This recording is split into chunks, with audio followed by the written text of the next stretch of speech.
Welcome to my Dragonsoul ASOL guide. In this video, we're going to be talking about the composition, the chosens you should be using, the items you can have on them, your early, mid, and late game, as well as some positioning tips. So let's go ahead and jump into it. Dragonsoul ASOL is an easy comp to play. That's because it's not really flexible. Almost all the units you're playing are going to be really strong core units that you're going to want to play every time. Now, to compensate for this, it's a little bit item dependent. You really want those ASOL items to make sure he can carry you through the late game. Let's go ahead and take a look at the core composition. So, this is a fast 8 composition, which means that we want to get to level 8 as fast as we can. Around stage 5-1, sometimes I get there faster if I'm win streaking, and sometimes I get there slower if I have to roll on 7 to save life. The core of the comp looks like this. We're going to have our 5 Dragonsoul, which are going to be ASOL, Braum, Shyvana, Bran, and Swain, as long as some supporting units, Sejuani for Vanguard, Morgana for Siphoner, and Lulu for Mage. Now, the core of this comp is built around an ASOL carry, so you're going to want to make sure that you have a Dragonsoul chosen so you can fit all these supporting units, right? You need the Sejuani for frontline and CC, you need the Morgana to give your ASOL extra healing, you need your Lulu to get the Mage buff, because ASOL has the built-in mechanic that lets Mage be really powerful on him. So, I wouldn't really consider playing this comp if I didn't have a Dragonsoul chosen. Again, chosen pick list, you just need a chosen Dragonsoul, and that will be able to carry you through a lot of the game. Next are the items. So, ASOL is going to be our main carry in this comp. We really want 2 carry items and 1 defensive item on him. So that's going to mean that we're going to be playing either GA or Quicksilver or Trapclaw, and then we're going to want some carry items, right? So Hextech's going to be really good on him for gaining him some life. We're also going to want like Jeweled Gauntlet, Death Cap, Blue Buff. These items are going to be very strong on ASOL.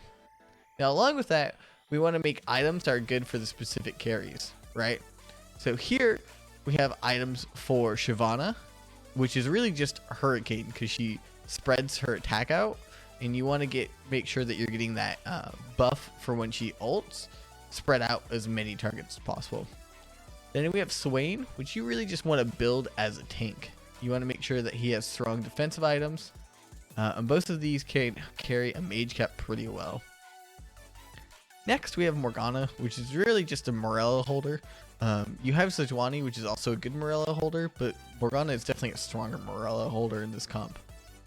Finally, we got Lulu, who's going to be holding our aura items, since she's always going to be right next to ASOL to make sure that she is protecting him.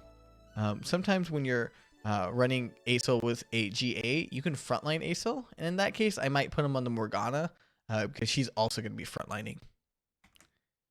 So the early game. We're playing the early game just like any other comp. We're going to be focusing on just making strong early game items and then finding direction later. If you need help kind of figuring out what you should be doing on the early game, I do have my econ and leveling guide. Along with that, it's a carousel pick order. Obviously, this comp wants a lot of rods. If you look at ASOL, he has lots of uses for 3-4 rods, and then Morgana wants a rod, and you can start spreading the rods around if you have too many of them. Also, if you look, gloves are going to be really strong in this comp, right? We have Jeweled Gauntlet, but along with that, there are Trapclaw, Quicksilver, even Hand of Justice is going to be really strong in this comp. So there's a lot of great uses for glove as well. Chain, strong defensive item that also builds into GA. And then tier, since we're playing mages, can't go wrong with having too many tiers. But that's kind of how the items go in my pick order. Next is the mid game. So in the mid game, you're probably going to get your direction and know that, hey, I have a chosen brand, I have a chosen Braum, and I'm looking to play 6 Dragonsouls into the late game. So if you're doing that, I normally play 3 Dragonsouls and look to play 6 once I get into like around level 6, level 7, right? There are lots of really strong mid game comps that have 3 Dragonsoul, and they all really revolve around either Tristana carry, which you can sell later, or Shyvana carry, which really doesn't use the same items as ASOL, so you'll be having a secondary item holder for those ASOL items anyway. we're going to try to incorporate Brand and Braum into most of our mid-game comps so that we can have them 2-starred when we're level 8. This is because Brand and Braum are going to be hard to 2-star if we don't have any of them at level 8. And they're going to not be useful at all in our team comp if they're 1-star. So, lastly, we're not forcing this comp. I talk about playing a range a lot where you want to make sure that you're playing like 3 or 4 comps and they all kind of work well together. Dragonsoul ASOL is my pivot from when I can't play Nico Fable carry. Right, they use a lot of similar items, and this is really when I'm kind of playing for Nico and I hit a Dragonsoul chosen and I want to make sure I can pivot into being able to play a strong comp around that chosen. Talking about mid-game transitional carries, we really are caring about people who hold items well for ASOL. That early game being TF, being one of the strongest 1-cost units right now, especially with AP items, he can carry you well into stage 3 and maybe into the beginning of stage 4. Teemo, which is very strong right now and can hold ASOL items, and you don't really use him well into the late game, so you can sell the Teemo with the Tristana to kind of pivot at level 8. So early game you're going to be playing Tristana and Teemo, and then late game you can sell them and play other units and move those items onto the ASOL. Next is Vladimir. Vladimir is a very strong 2-cost unit that I think a lot of people are undervaluing with correct items on him. If you give him a Hex Tech or Death Cap, he'll carry you well into stage 4. Next are some mid-game carries, which are going to be Kindred and Veigar. Veigar is really good right now because he pairs well with the Lulu that you're going to want to pick up anyway. And when you have that Lulu and the Veigar, you can play the 2 Brawler frontline with 3 Elderwood. And that can be a really strong power spike for you in the mid game and let you get to that level 8 where you can start rolling down for some of those 4 and 5 cost units that you want. So let's go ahead and look at some mid game compositions. This first one again was showing the Teemo and the Tristana pair. Just playing 2 sharpshooters, playing some Vanguard frontline, and getting that Dragonsoul buff. This can be a really strong. You set up that frontline, you have a little bit of CC in the Brand and the Teemo, and then that buys a lot of time for that Tristana to use that Dragonsoul buff. If there is one thing that I would do, I would either swap where the Brand and the Garen are, or swap where the Tristana and the Brand are. Because you want to make sure that the Tristana and the Braum are as close as possible. So when the Braum dies, he passes that buff to Tristana because he passes it to the closest unit. So the way I have it positioned right near isn't perfect actually because it would pass to the Braum. You want to make sure these are swapped. Again, we have 3 mages, 3 Dragonsoul. This is going to be a TF carry in the mid game with some of the ASOL items on him. You can even put the Morello on here if you want. But this is, again, just setting up that strong frontline with Braum, being able to solo frontline a lot, and Tristana taking some of that damage off early, and then being able to jump back to be additional damage. Also, we have the Lulu, who's going to be able to buff and keep the Braum alive. So this comp's also going to be pretty strong, and the TF is going to be able to transition out very easily. Finally, we have the Veigar build, which this is the 3 Elderwood, 3 Dragonsoul, 3 Mage, 2 Brawler. This is a really strong 6 that uses a lot of synergy as well. And this is going to help you really get that early game, mid game power with Veigar carrying you if you can 2-star him well into level 8 and letting you be able to collect a lot of gold to be able to do that transition into the ASOL comp because it is an expensive comp. So you need to make sure that you're playing for econ and health. Next is late game. We're going to hit stage 5. We're going to hit level 8. What are we looking for? We need a 2-star ASOL. We need a 2-star Sejuani. We need a 2-star Morgana. We need to hit a Swain. It's a lot. It takes a lot of gold.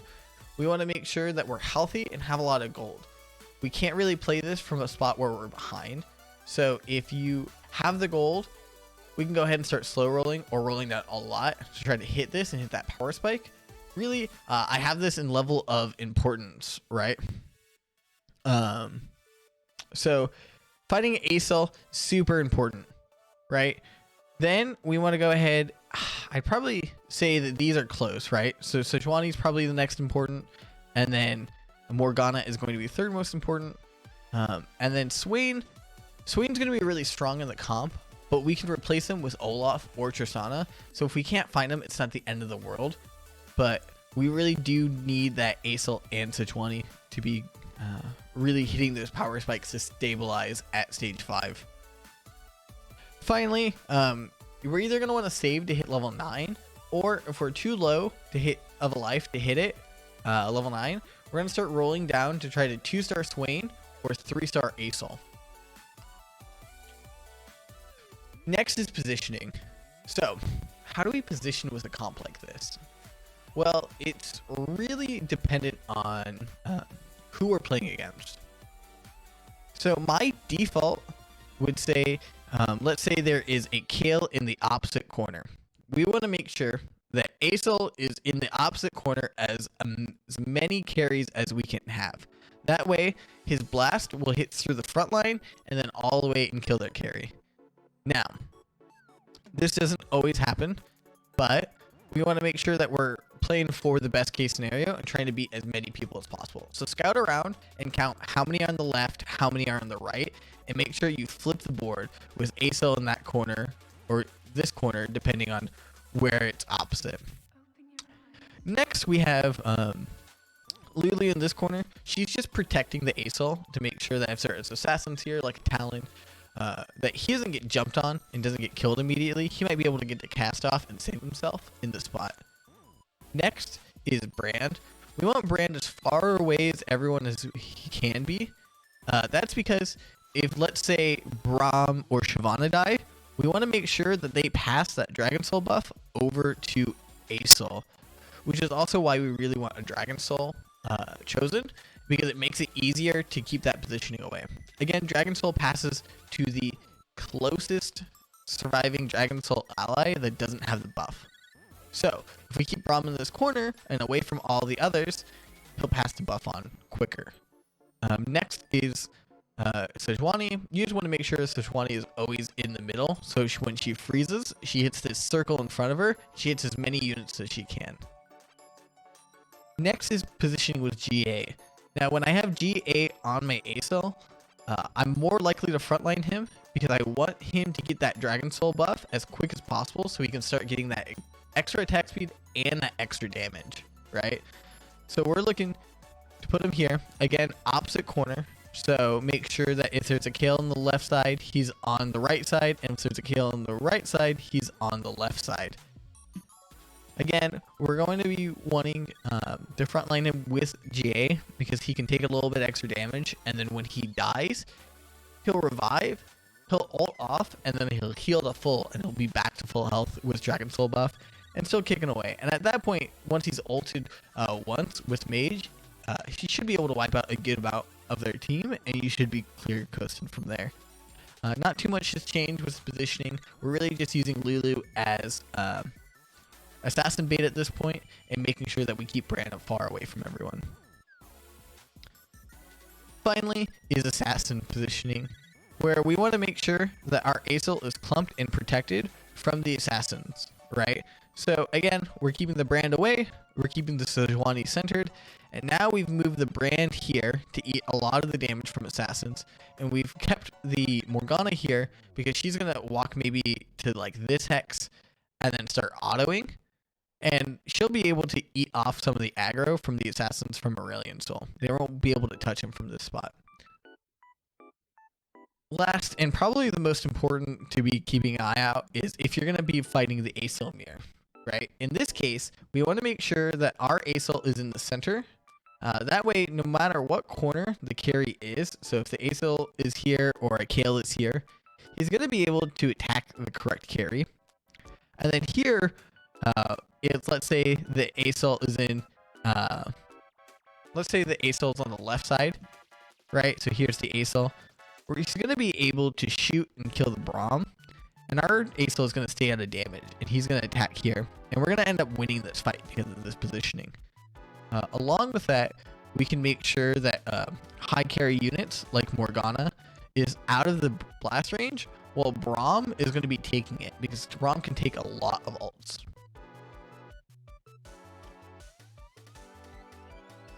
All right. And that's the Dragonsoul ASOL guide. If you learned something, go ahead and drop a like. I appreciate it if you guys interact with this video. It helps out a ton. Go ahead and follow me on Twitch. Well, I stream this live. I talk to you guys about what questions you have about the comp and kind of talk more in depth about what we went over today. Go ahead and give me a follow on Twitter where I drop my short infographics first just to show you guys how to play the comp at a quick glance. Thanks for watching. You guys have a great day.